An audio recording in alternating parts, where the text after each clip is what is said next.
Francisco Guajardo, I'm the CEO of the Museum of South Texas History in Edinburg.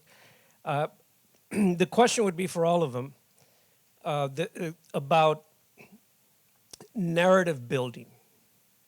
So as you know, more than 100 years ago, somebody, a number of people, branded this place the Magic Valley. It was a compelling and attractive kind of brand and narrative. And I heard pieces of, one region, one voice, and that sounds good.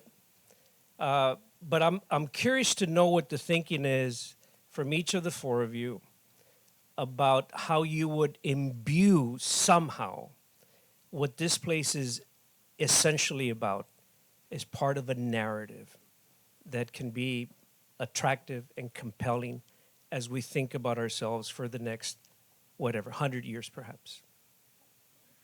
Anybody like to answer that? Thanks for the softball question. I'll give it a shot. I think the answer is actually in the question itself. You've got the three of the four county judges, and Commissioner, thank you for representing Judge Guerra. But the world in which we live in today has changed dramatically from what it was 4, 8, 10, and 20 years ago. The ability to obtain information, the ability to promote from within, the ability to promote from without. The rest of the state, and by the way, when Commissioner talked about abroad, in Texas, we don't think we need to leave the state to do anything. So I think there's a kernel of truth there. I know the governor wants to make sure that Texas is recognized, I think, as the 8th, wants to get to the 7th or 6th largest economy in the world. But all of these recent accomplishments and investments are as a result of the location.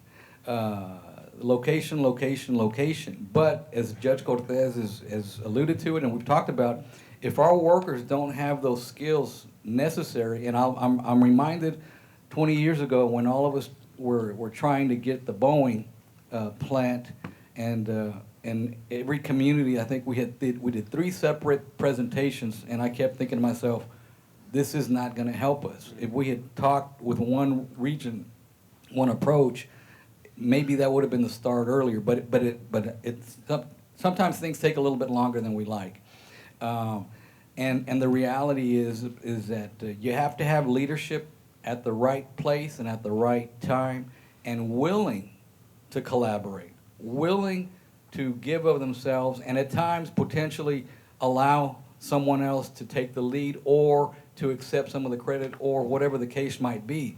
And I attribute a lot of the Valley's success to the fact that the 4 county judges in particular over the last 8 years have really shown the example on a very bipartisan basis, because whether our delegation or delegate at the state or federal level is represented by a D or an R at the end of the name, it doesn't matter to us, because at the end of the day, we're responsible to everyone that's elected to us, and not just a particular party or a particular group of individuals. We're responsible to everybody. When you hear about Judge Cortez's Prosperity Task Force, it's not just for the Democrats who are in need or for Republicans that are in need. It's for everybody. And I think that ability to work across party lines is something that's been of benefit to us. And the reality, personal and professional relationships are what helped get us to this point. I had the pleasure of meeting Senator Cornyn over 20 years ago when I was mayor, and formerly Senator Hutchison. Those are relationships that are long valued and held and established, so that way when we come asking in D.C.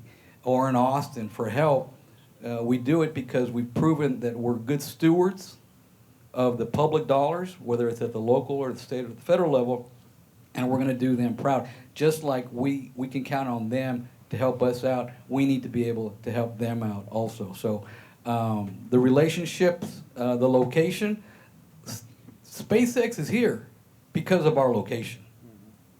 As much as somebody would like to take credit saying that they convinced Elon to do this, the reality is location is where he was looking. So it fit the bill. But we've been saying that for decades, that we have everything to offer, but I think we're finally making that pitch a reality. So I don't know if I answered your question, but I tried. I live in McAllen, who happens to be in Hidalgo County, who happens to be part of the Rio Grande Valley, and I live on a border area that we're now calling Rioplex. So what are we? What we have is an opportunity to brand different parts of our region, but if you brand the whole region, then you're bringing attention to the whole region, to every part of the region. We will always be the Rio Grande Valley. City of McAllen will always be the city of Palms, or whatever we've been for all these years doesn't change. The reason we wanted to expand to a larger area is because we want to be known globally. It's going to be very difficult. Excellent of a city as Edinburg, Texas is, it's not what everybody in the world is looking for, okay? But there's a lot of people in the world that's looking for what we have in the Rio Grande Valley in northern Mexico. And we want a lot of people advertising who we are, promoting who we are, building relationships, who we are. It doesn't take away from the identity that we've had for years and years and years. I hope that answered the question from the perspective that we're trying to put on the Prosperity Task Force and Rioplex. Thank you, Judge.